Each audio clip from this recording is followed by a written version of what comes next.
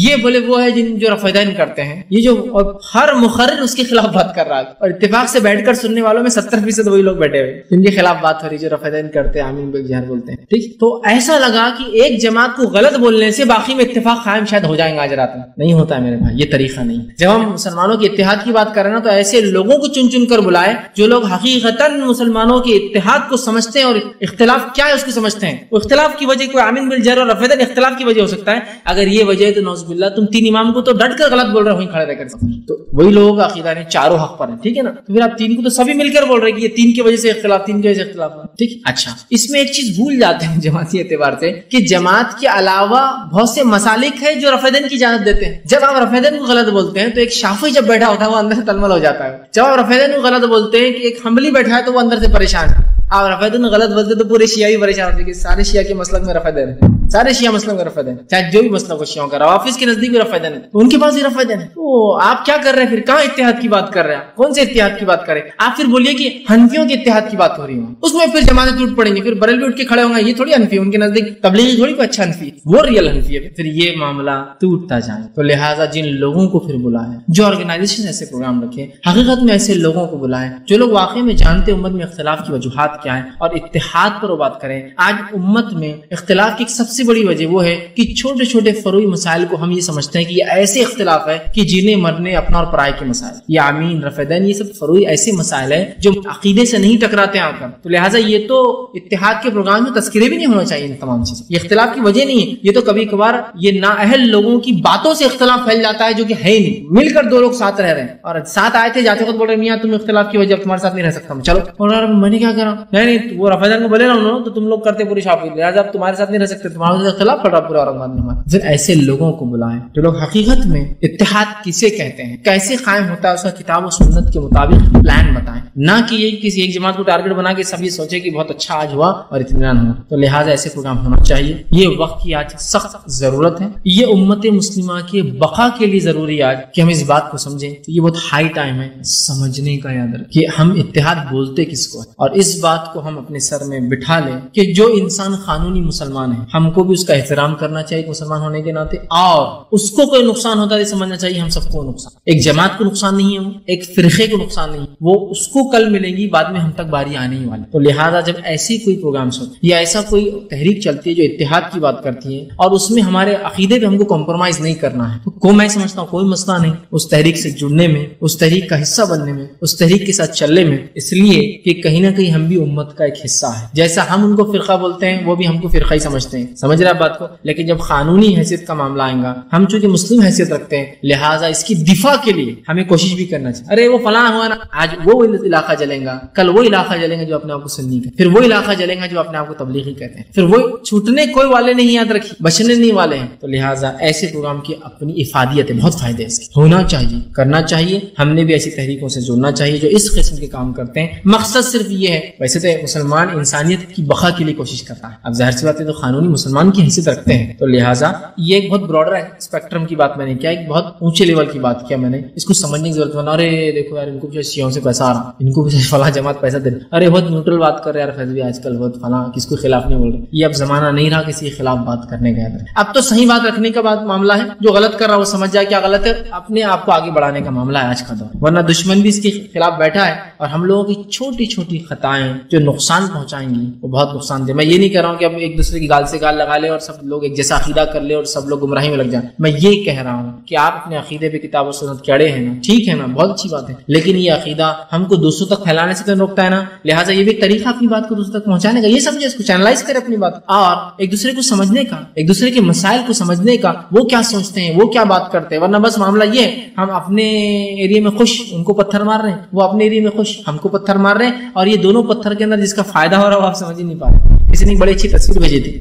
دو مسلک کے لوگ لڑ رہے ہیں, تو ایسی ایک مسجد بتایا تھا, مسجد جیسا کچھ ادھر ایک مسجد جیسا کچھ, اور دو مسلک کے لوگ جیسے پتھر مارتے ہیں. جو پتھر بیچ میں گرتے ہیں نا تو اس میں عبادت گاہیں تعمیر کر رہے ہیں, فائدے اٹھا رہے ہیں مطلب, اور یہ دونوں لڑ رہے ہیں. ادھر سے پتھر جاتا ادھر کہیں بیچ میں گرتا, تو یہ لوگ بیچ میں سے اٹھا رہے ہیں اور اپنے فائدے کر رہے ہیں. واقعی میں ایسا ہو رہا ہے, ہمیں اپنا فائدہ اٹھا لے رہی ہمارے وجہ سے. تو بہرحال اس کو سمجھ کے اتحاد پہ ہم کو کام کرنے کی بہت سخت ضرورت ہے, لیکن اتحاد کیا ہے اس کو سمجھنا بھی بڑی اہم چیز ہے. ورنہ ایک بار بک فیئر کے اندر ایک صاحب آئے, مجھ سے آئے, ملاقات کی. میرے آس پاس کے لوگوں نے کہا کہ آپ نے جواب کیوں نہیں دیا. میں نے کہا میں نے اسے اس لائق نہیں سمجھا اس آدمی کو کہ میں اس کو جواب دوں. آ کر مجھ سے کہا کہ آج امت, اور وہ اتحادی امت کی بڑی باتیں کرتے, بڑے پروگرام بھی کرتے ہیں, آج امت بہت اختلاف کی شکار ہے. میں نے کہا اور اس میں آپ نے بھی ایک اختلاف کر دیا, بولے بک فیئر لگا دیا. مطلب اس میں ہم نے کیا اختلاف کر دیا, بک فیئر لگا دیا. یہ بولے پورے انتشار کی جڑ ہے آپ کا یہ بک فیئر میں, اس کے خلاف ہم ایک تحریک چلائیں. میں نے کہا ویل کر سکتے ہیں, لیکن ابھی تھوڑی دیر پہلے آپ بڑی فکر مندی کی باتیں کر رہے تھے اتحاد کی, اور ابھی آپ ہمارے بک فیئر کے خلاف ایک تحریک چھڑنا چاہتے ہیں. عجیب بات ہے. پھر یہ اتحاد کون سے اتحاد کی آپ بات کرتے ہیں؟ جو آپ کے مسلک اور آپ کی سوچ اور آپ کی ذہنیت سے آئے گا وہ اختلاف کی, اور اتحاد کی بات کرتے ہیں آپ. تو آپ سے تو دوسری مسجد والے متفق نہیں, جہاں آپ امامت کرتے اس کے بازو والے آپ سے متفق, پھر کیا کون سے اتحاد کی آپ بات؟ نہیں بولے اتحاد. پھر میں ہٹ گیا ہوں, اتحاد امت سب سے اہم نقطہ ہے. یہ وہ بڑی, مجھے لگا شاید آپ مجھے بھی سمجھائیں گے, آپ بھی اتحاد سے جڑ جائیں, اور مجھ سے آ کر ملے اور بولے بڑی خوشی ہوتی ہے آپ جیسے نوجوانوں کو دیکھ کر, لیکن غم ہوتا ہے کہ آپ لوگ یہودیوں کے لیے کام کرتے. اس نے یہ کہا مجھ سے, بڑا اپنے آپ کو عالم سمجھتا, میں نہیں سمجھتا ہوں اس کو عالم, بہرحال وہ سمجھتا ہے اپنے. تو میں نے صرف سلام کیا اور وہاں سے ہٹ گیا. بس ہمارے آس پاس کچھ لوگ تھے, کہا اس کو جواب کیوں نہیں دیا. میں نے کہا اس نے ایک ایسی بات کر دی, آخری پتھر جو مجھے مار سکتا تھا مار دیا اس نے. اس کے آپ کیا ماریں گے؟ لاسٹ آپ کسی کے خلاف جو کلیم دعویٰ کر سکتے ہو یہ اتنا ہی ہوتا ہے, یہودی ہے. اس سے آگے کیا بڑھیں گے؟ اس کے آگے کوئی لمٹ ہی نہیں, پھر ختم ہو گیا, کوئی دعویٰ نہیں ہے. میں نے کہا اس نے آخری پتھر مار دیا. اب زندگی بھر وہ میرے سامنے کھڑنے کی حیثیت نہیں رکھے نا, انشاءاللہ دیکھنا. اب اس کے بعد حیثیت نہیں, چونکہ اب زندگی بھر میں اس کو چھوڑنے والا تھوڑی ہوں, اس اعتبار سے کہ مجھے اس سے کوئی بدلہ نہیں لینا, مجھے کوئی دشمنی نہیں. لیکن اس نے ایک آخری چال جو چل سکتا تھا کسی مسلمان کے خلاف چل لیا اس نے. اب اس کے کیا رہا مجھ سے اگلی بار بات کرنے, اور اس میں اس کی تحریک میں کوئی جان نہیں اس آدمی کی, اور اس کے اندر کوئی صلاحیت, اس میں کوئی علم نہیں ہے. جو انسان کسی سے بات کرنے کی صلاحیت نہیں رکھتا ہو, کسی کو یہ صلاحیت نہیں رکھتا ہو کون کیا کرتا ہے, اس کو یہ فرق نہیں سمجھتا ہے. اور بات کیا ہو رہی ہے؟ اتحاد امت کے لیے بیٹھے ہوئے, جن کو اتحاد بولتے کیا وہ بھی نہیں پتا ہے. اور اس کے بعد ایک جو ہمارے ساتھی تھے ان کو تھوڑا برا لگا, میرے کو ایسا بولے, وہ گئے اور کہا آپ نے یہ کہا نا, بولے کہ ہاں اختلاف کی بات ہو رہی ہے, میں آپ کو بھی دعویٰ کرتا ہوں, بولے یہ پورے بک فیئر میں سے ایک کتاب لا کر بتانا, ایک کتاب جو اختلاف پھیلاتی, ایک کتاب. اور ان کے پورے اہلکار کے سامنے انہوں نے کہا, مطلب ان کے ساتھ کافی لوگ آئے تھے, ایک لا کے بتا دو. بولے صرف ایک. ہاں بولے میں بیٹھا ہوں. بولے وہ اوپر گئے, کافی دیر گھومے اور ایک کتاب لے کر آئے, تاکہ انہوں نے ایک اس لحاظ سے کہا تھا کہ ایک بھی مل جائے تو لے کر آنا. انہوں نے کہا تھا پورے بک فیئر میں ایک لانا. تو وہ ایک کیا کتاب تھی معلوم کیا؟ عورتوں کے نماز کا طریقہ مردوں کی جیسا ہے بلکہ کتاب تھی. یہ تو بولے اس سے اختلاف پھیل رہا, یہ کتاب سے اختلاف پھیل رہا. بولے ہاں اختلاف کتنا پھیل رہا. بولے ہم کیا بول رہے ہیں اس کتاب کے؟ تو بولے آپ بول رہے کہ مردوں اور عورتوں کی نماز میں کوئی فرق نہیں, ٹھیک, تو اس میں کوئی دلیل ہے ایسی منمانی بات نہیں؟ وہ آپ کے دلائل ہے. بولے آپ کے نزدیک, ہمارے پاس اپنے دلائل ہے. تو آپ کے دلائل کہاں کہ عورتوں کی نماز مردوں جیسی نہیں ہونا چاہیے, اسی کوئی دلیل دیجیے. تو نہیں ایسا کیسا مرد کیسے پڑھیں گے؟ بولے مرد ہاتھ کھلے رکھ, عورتیں ایسے پڑھیں گی. بولے آپ کو چلیں گے, آپ کی ماں بہن پڑھیں. وہ میری ماں بہن کیا کریں گے آپ وہ جانے دیجیے. بولے آپ پہلے بتائیے اس کے دلائل کا آپ کے پاس کہ عورت ایسی نماز نہیں پڑھیں گی. اور کتاب کیا تھی معلوم کہ عورتیں جیسی نماز پڑھتی ہیں مرد بھی ویسی ہی نماز پڑھے تھی کہ عورتوں کی نماز بہت سنت سے قریب ہوتی ہے, ہاتھ سینے پر باندھتی ہے اور تورک کرتی ہے نماز میں. تو کہا اچھا چل یہ ہے نا اور لائیے, اس سے کیا کتنے لوگ پڑھیں گے کتاب, پڑھتے بھی نہیں. آنے والے تو وہی لوگ ہیں جن کے نزدیک عورت مرد کی نماز ایک جیسی ہمارے پاس, اور کہاں ہے ابھی تو نہیں دکھ رہی کہتے لیکن رہتی ہے بولے. تو کہا کیا دعویٰ ہے یار تمہارا, تم یہودی بولتے ہو کسی کو ایک کتاب لاؤ بولے تو یہ لے کے آئے, تم کوئی مضبوط بات کرو یار بولے, کوئی نہیں ویسا نہیں ویسا نہیں. پھر وہ ادھر ادھر کی باتیں شروع کر دی. کہا ابھی ایک بک پر اور 4 دن چلے گا, تم کو چیلنج ہے تم اس کے علاوہ ایک اور کتاب لا کے بتا دو. کوئی مسئلہ نہیں. وہ 3 دن آتے رہے مسلسل, ایک چیز بھی نہیں ملی اور پھر وہ خالی چلے گئے. تو ان کو یہ بھی نہیں پتا بیچاروں کی اتحاد امت ہوتا کیا ہے, اتفاق بولتے کسی کو. تو یہ ضروری ہے کہ جو لوگ کر رہے ہیں وہ واقعی میں سمجھتے ہو کہ اتحاد امت کیا ہوتا ہے. تو انشاءاللہ جیسے پروگرام کے کرنے میں کوئی حرج نہیں بلکہ اس کے بڑے فائدے ہیں. نماز کی حالت میں اگر اوڑھنی کھل جائے تو کیا کریں, اکثر ایسا ہوتا ہے. تو دیکھیے سب سے پہلے نماز میں جب اوڑھنی عورتیں باندھے تو ایسا مضبوط باندھے کہ بار بار نہ کھولے, ورنہ عورتیں ہوتی ہے ایسے کپڑے کی اوڑھنی باندھتی ہے جو پھسلتا ہے, نائلون ماننے نائلون پھسلتا ہے, اگر یہاں کچھ نہیں کرنا نہیں, پھر یہ نہیں چلیں گے. آپ پہلے طے کریں کہ آپ نماز پڑھ رہے ہیں, اور اگر آپ نے طے کر لیا ایک ایسا کپڑا لے جو پھسلتا نہیں, کاٹن باندھنا مضبوطی سے سب کچھ کرنے کے بعد بھی کھل جائے تو آپ باندھ سکتے ہیں. لیکن اس کی جاتی رہیں گی ہر رکعت میں آپ صرف باندھتے رہے اس کو, کھل رہا اور باندھتے رہے اور کھل رہا اور باندھتے رہے اور کھل رہا ہے. سمجھ رہے آپ پہلے سے طے کر لے اس چیز کو. لیکن اگر آپ نے سب کچھ دیکھا اس کے بعد بھی کھل جاتا ہے تو باندھنے میں سمجھتا ہوں انشاءاللہ کوئی حرج نہیں, اس لیے کہ نماز کی درستگی کے لیے ہی بہرحال آپ کر رہے ہیں. آگے پوچھتے ہیں نماز کے دوران ہوا خارج ہونے کا ڈر ہوتا ہے اور اکثر نماز کے ٹائم یا نماز کے اندر ہوتا ہے, کیا ہر وقت نماز توڑ دیں؟ دیکھیے سب سے پہلی چیز آپ صلی اللہ علیہ وسلم فرماتے ہیں جب ایک انسان نماز کے لیے کھڑا ہوتا ہے تو شیطان اسے ایک ایسا کام یاد دلاتا ہے جو کام وہ بہت دنوں سے بھول چکا تھا, جب اسے یاد آتا ہے خشوع نماز خراب کا. اس کے بعد فرماتے ہیں جب انسان وضو کرتا ہے, بلکہ حدیث میں وضو کے الفاظ وضو کر کے اٹھتا ہے تو شیطان بولتا ہے تیری ہوا خارج ہوگی, تیری ہوا خارج ہوگی. یہ صرف وسوسہ ہے, یاد رکھیں. تو کسی صحابی نے پوچھا اللہ پھر ہم کیا کریں, ایسا ہوتا ہے وضو کرنے کے بعد ہی لگتا رہے کہ ہوا خارج ہوگی. تو آپ نے فرمایا جب تک کہ آواز نہ آئے یا بدبو نہ آئے وضو نہیں ٹوٹتا انسان. کتنا اچھا اصول بتا. یقین کرنے کے لیے 2 چیزیں ہو سکتی, کرائٹیریا دونوں بتا دیں. شک کے تو آپ کا سوال ہے شک ہوتا ہے, شک کے بنیاد پہ کوئی وضو نہیں ٹوٹتا کسی کا, کتنے بار شک آنے دو, 1000 بار لگ رہا پیٹ میں گڑ آواز ہو رہی, کچھ نہیں ہوتا ایسا وضو نہیں ٹوٹا آپ کا, جب تک یقین نہ ہو کہ ہوا خارج. یہ بہت اہم چیز ہے, ورنہ یہ بنیاد بہت سے لوگ شک کی بنیاد پہ نماز پڑھتے. تو لہٰذا جب تک آپ کو شک ہے, چاہے وہ ہر وقت ہوتا ہے یا نماز کے وقت ہوتا ہے نماز کے بعد, یہ وسوسہ ہے, اس کا ٹینشن مت لیجیے. جب تک کہ یقین نہ ہو جائے کہ آپ کا جو ہے ہوا خارج ہو گئی تب تک آپ بالکل پڑھ سکتے ہیں. نماز میں انشاءاللہ کوئی کمی اور کمزوری نہیں آئے گی. السلام علیکم. شیخ اپنا کوئی امام مسجد کے اندر جلدی نماز پڑھ لیتا ہے اور اپنے کو لگتا ہے کہ انہوں نے نماز ایک دم جو اپنے حساب سے پڑھی نہیں, آرام سے جو آپ صلی اللہ علیہ وسلم نے حدیث کے حساب سے بتائی, تو ایسے ٹائم میں اپن دوبارہ نماز دہرا سکتے ہیں؟ اور دوسرا سوال, کتنے لمٹ رہتی تو نماز کے سامنے سے چلے گئے تو بھی ٹوٹتی نہیں؟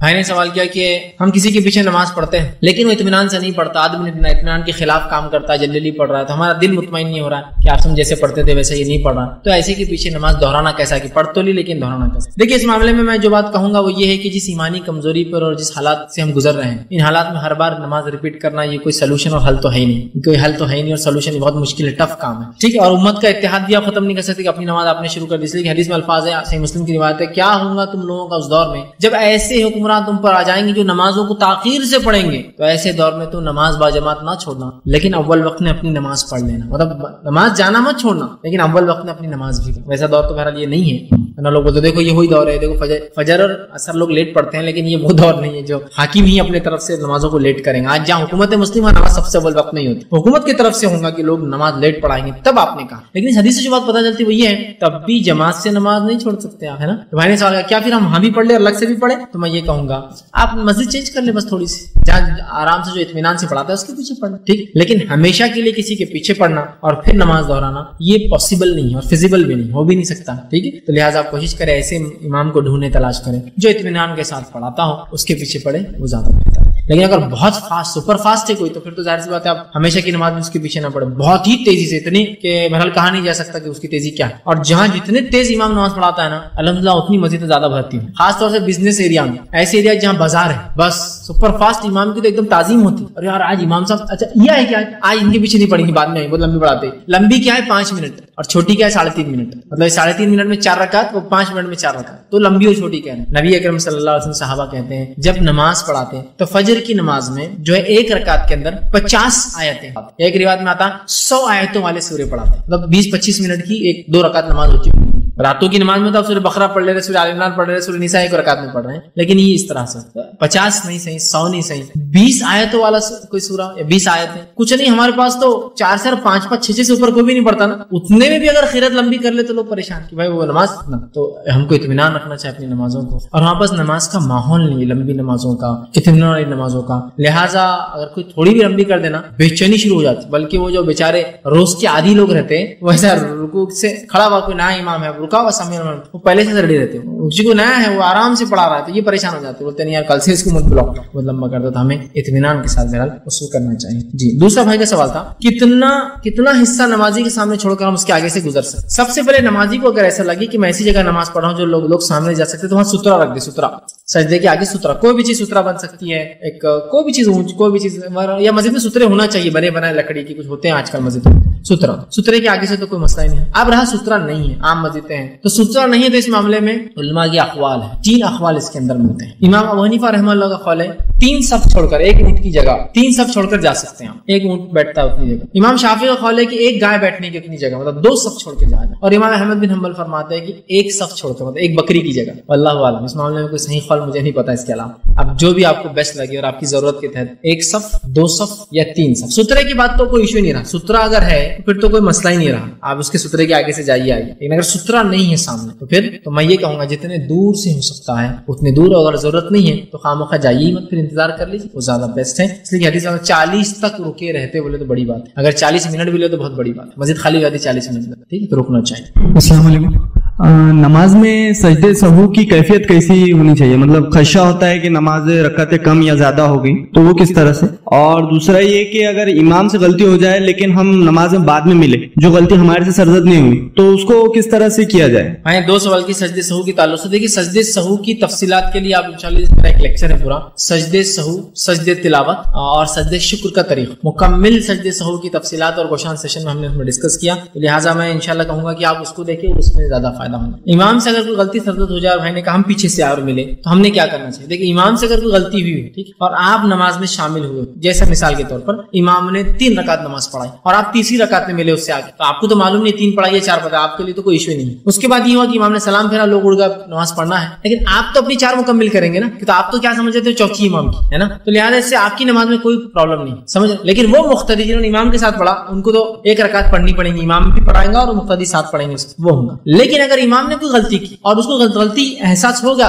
اور وہ سجدے سہو کر رہا ہے تو آپ پر بھی واجب ہے, آپ بھی سجدے سہو کریں گے. آپ یہ نہیں بولیں گے میں تو دوسری رکعت میں غلطی, میں تیسری میں شامل ہوں, میں چوتھی میں نہیں, آپ کو اس میں شامل ہونا ہی ہے اس کے سجدے سہو. بہت سے لوگ بیٹھے رہتے ہیں میں کیوں کروں گا, میں تھوڑی غلطی میں تھا, نہیں. اگر ایسی غلطی ہوئی جو غلطی آپ کو ملی ہی نہیں, جیسا رکعت کی کم زیادہ 5 رکعت پڑھا دی, آپ ملے آخری رکعت میں آ کے آپ کو لگا چوتھی, لوگ بول رہے پھر سے پڑھاؤ, آپ کو کوئی نماز توڑنے کی ضرورت نہیں, پھر سے آپ اپنی نماز کمپلیٹ کر لیجیے, 3 رکعت باقی کی ہوگی. کیونکہ آپ جب امام کے ساتھ ملے تو آپ نے 1 رکعت پا لی, اس کے بعد آپ نے کنٹینیو کر رہے 4 رکعت. اب وہ لوگوں نے غلطی کے ساتھ 5 پڑھ کے سجدے سہو بھی نہیں کیا, آپ کو ضرورت نہیں سجدے سہو کی, چونکہ آپ نے 1 ہی رکعت پائی امام کے پیچھے, ابھی تو آپ کو 3 پڑھنا ہے, سمجھ رہے آپ بات کو. تو لہٰذا یہاں آپ کو ریپیٹ کرنے کی, اپنی نماز توڑنے کی ضرورت نہیں. اور لوگ خامخواہ توڑاتے بھی, ارے توڑو نماز, اس لیے کہ امام صاحب نے 3 رکعت پڑھا, ٹھیک ہے وہ 3 ہے, آپ کی تو نہیں امام سے غلطی بھی نہیں, اس نے 3 پڑھا دی, لیکن اس کی نیت کتنے پڑھنے کی تھی 4, تو پھر مسئلہ ہی نا, مقتدی کا کیا مسئلہ ہے. اور مقتدی اور امام کی نیت ویسے بھی ایک جیسی ہونا کوئی شرط نہیں, یاد رکھیں. مقتدی کی نیت کچھ اور ہو سکتی, امام کی نیت کچھ اور ہو سکتی. اس کے لیے دلیل وہ ہے کہ آپ صلی اللہ علیہ وسلم کے زمانے میں ایک صحابی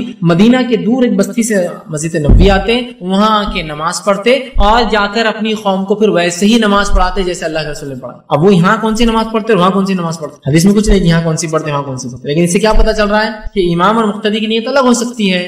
آپ سے فرض پڑھ رہے اپنی, ہو سکتا ہے وہ صحابی کیا پڑھ رہے ہیں پیچھے ان کی فرض, اگر رسول اللہ پیچھے ہے تو افضلیت, تو اپنی بستی میں جا رہے ہیں تو کیا پڑھا رہیں گے وہ نفل, ان کی تو فرض ہوگی, پیچھے ان کے لوگ کیا پڑھ رہے ہیں فرض, سمجھتے ہیں نیت کا اختلاف ہو سکتا ہے, تو آپ کو پھر اس کی ضرورت نہیں. السلام علیکم. بہت سارے لوگ فرض نماز کی اقامت ہونے کے بعد سنت نمازیں اپنی جاری رکھتے ہیں, وہ ایک سوال. اور دوسرا یہ کہ بہت سارے لوگ دعائے معصورہ کے بعد سلام پھیرنے سے پہلے دم کرتے ہیں اپنے گریبان میں یا پھونکتے ہیں, تو اس کے بارے میں بھائی سوال ہے کہ فرض نماز کی اقامت ہونے کے بعد بہت سارے لوگ جو ہے سنت پڑھتے رہتے ہیں, کیا معاملہ ہے؟ تو دیکھیے آپ صلی اللہ علیہ وسلم نے فرمایا, حدیث کے واضح الفاظ صحیح مسلم کی روایت ہے, جب جس نماز کی اقامت دے دی جاتی ہے تو اس نماز کے علاوہ دوسری کوئی نماز نہیں ہوتی ہے. تو لہٰذا اگر ظہر کی اقامت ہو گئی ہے تو اب آپ اگر نماز پڑھ رہے ہیں اور آپ کی تیسری رکعت سمجھ رہا؟ تو آپ کو یہی نماز توڑ دینا پڑیں گی، جا کے سیدھا مل جائیں گے چونکہ اقامت ہو گئی. ہاں تھوڑا بہت باقی بس قاعدہ چل رہا ہے تو الگ بات ہے، سمجھ رہا؟ توڑ دینا پڑے گا، جا کے مل جانا پڑے گا، یا پھر 2 رکعت کر کے پڑھیے آپ، تاکہ ہو سکتا ہے اقامت شروع ہے تو 2 پہ سلام پھیر دے پھر آپ. ٹھیک ہے؟ تو لہٰذا اقامت کسی نماز کی ہونے کے بعد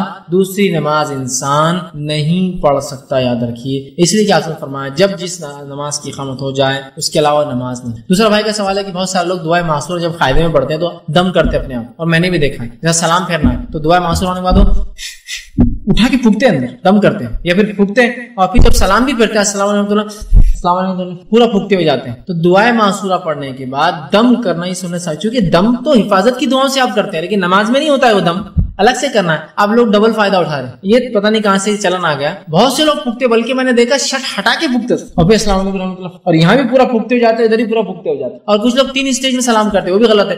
مطلب ادھر جاتے ہیں سیدھا، پھر بیچ میں آتے پھونکتے ہیں، پھر ادھر پھونکتے، جبکہ سلام السلام علیکم رحمۃ اللہ، اور آپ ادھر سے آئیں گے السلام علیکم، بیچ میں رکنا نہیں ہے اور دم بھی نہیں کرنا اور پھونکنا بھی نہیں. تو لہٰذا سلام کرتے اور دم کرنا، پھونکنا اپنے گریبان میں یا گریبان کے اوپر سے، یا ادھر پھونکتے ہو جانا ادھر پھونکتے ہو جانا، یہ سنت سے ثابت نہیں. لہٰذا ایسے تمام اعمال سے جو عبادات میں سنت سے ثابت نہیں پرہیز کرے، ورنہ یہ بدعت ہو جاتی ہے. واخر